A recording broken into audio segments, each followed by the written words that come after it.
What does it matter if the sun won't shine long as you are mine? What does it matter? Welcome back to The Place of Places, a chapter-by-chapter analysis of William Saroyan's 1972 memoir, Places Where I've Done Time.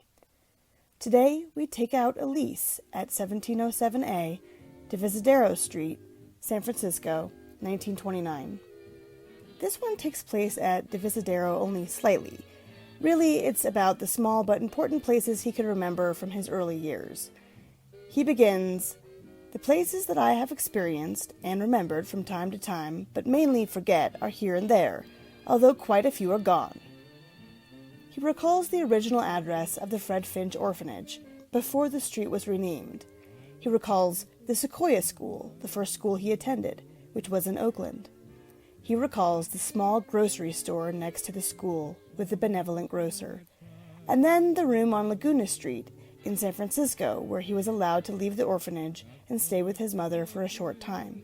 And then he lands at Divisadero Street, where he briefly lived with his mother and siblings when he returned from his New York trip in 1929.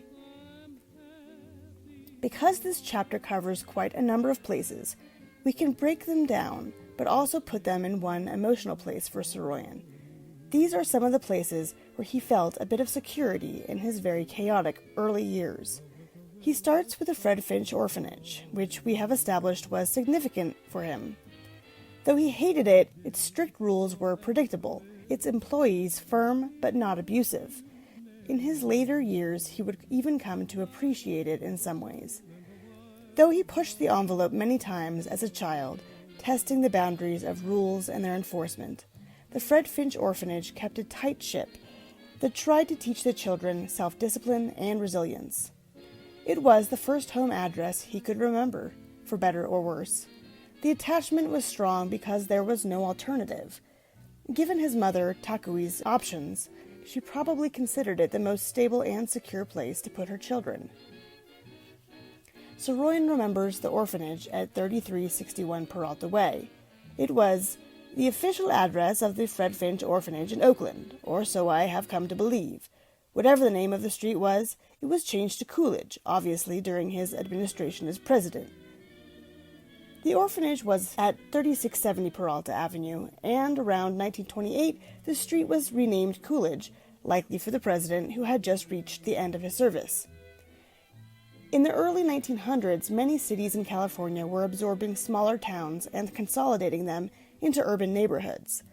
Oakland was growing and absorbing many hamlets immediately around it, having to rename some streets to avoid duplication. It's not clear if this was the reason for the name change, but these years saw expansive growth and change in California.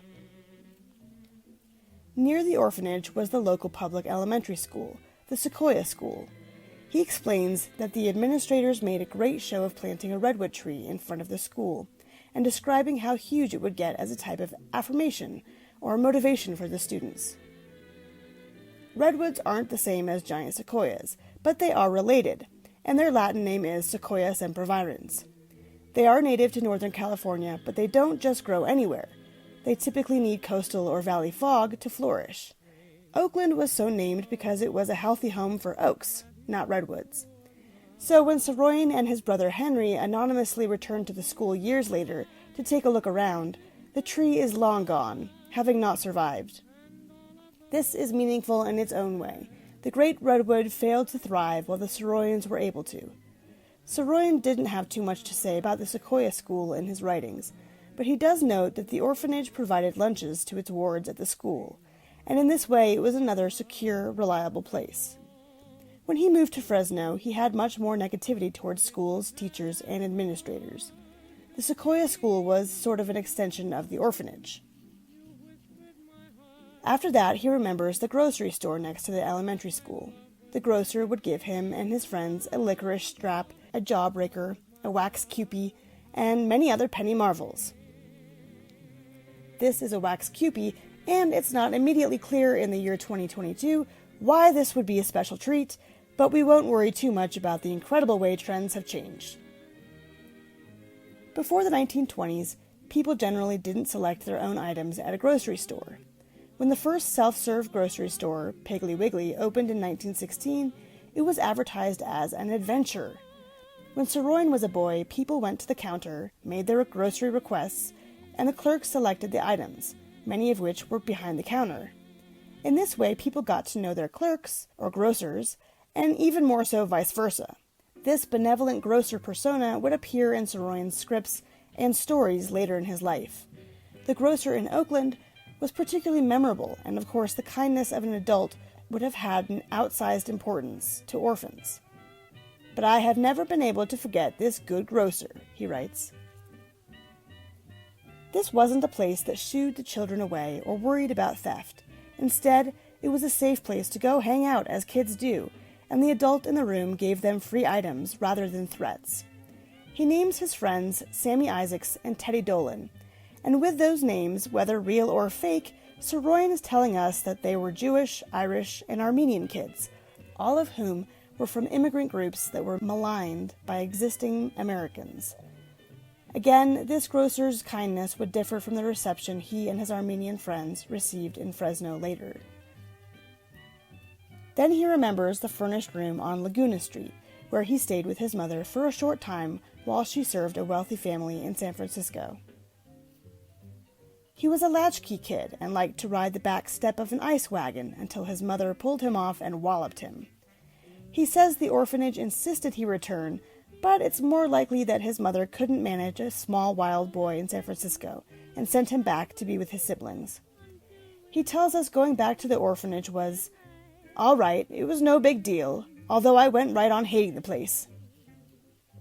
In this book, and others, he makes much of how strong and resilient he had to be as a little boy. No tears.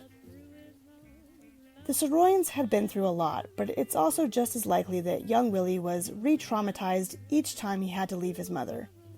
Though he had to change schools and was apart from his siblings and lacked the order of the orphanage, being with his mother as a young boy would have been the most secure, safest place for him to be emotionally. His wild nature and her focus on earning enough to support the family made their reconciliation on Laguna Street brief, but probably a much-needed salve for the young boy. Finally, he remembers 1707A, Divisadero. It was just across the street from where the family had lived on Sutter Street, which we covered in Chapter 3. Apparently, his mother had gotten tired of climbing the flights of stairs at Sutter Street. Both of these apartments were only blocks from Bill McDevitt's used and rare bookshop, and going there was part of the whole business of being connected to paper and print, words and punctuation marks, language and books. After he became ill and returned to San Francisco from New York in 1929, he was back with his family. "I worked whenever there was a job, and for $10 I bought an enormous old-fashioned baby grand piano. Sometimes I put a blanket on top of it and stretched out up there for a nap." His mother was probably very annoyed at this purchase, as she had been when he bought his precious Victor phonograph and a typewriter when he was a child. Later, in the house on 15th Avenue, he would have a player piano. Saroyan was never formally trained as a musician, but he loved music and instruments. He loved to be surrounded by them, even if the most use they could get was as very stiff bedding. He would incorporate music into most of his plays and used his natural rhythm in his writing. Eventually, he wrote lyrics, including those for the 1951 hit Rosemary Clooney song, "Come On to My House," with his cousin Ross. In obituaries, he writes, "I had to have music, that is to say, and I was interested in all kinds of it. The music of the blacks in those days was called race music, and the whites hadn't yet discovered it. I had listened to gospel and slave and sorrow and jubilation music sung and played by blacks, because it was also my music, as of course so was Paul de Grief's playing of Edvard Grieg's Concerto, which became my morning music, shaving, having black coffee, and going out by the nickel streetcar ride, either to a job or to look for a job. It was a young time, it was a joyous time, it was a sorrowful time, it was a great time. This sort of thing didn't begin with Charles Dickens and A Tale of Two Cities. Everybody has experienced it and put it into spoken or written words. But most of all, it was a muscular time, a time of holding out for the best, a time of believing, for instance, that the one and only right girl would be found by me, and she in turn would be looking for me, and we would know it simultaneously, and there we would be.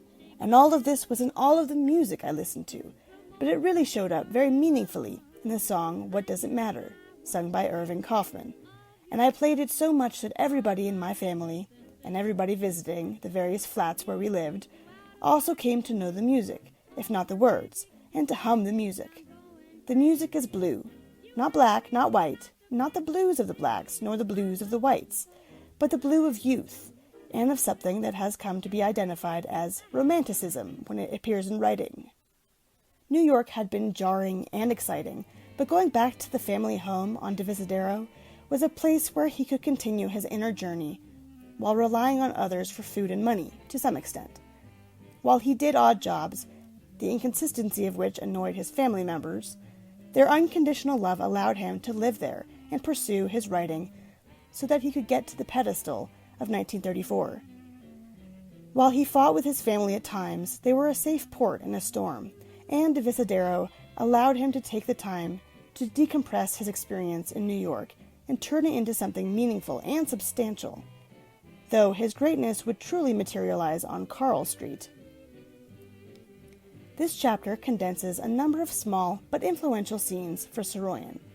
Though this book alternates between miserable places and happy places, there are some that could have been forgettable had they not all contributed to the puzzle of his eventual success as a writer, and for that he pays his homage here.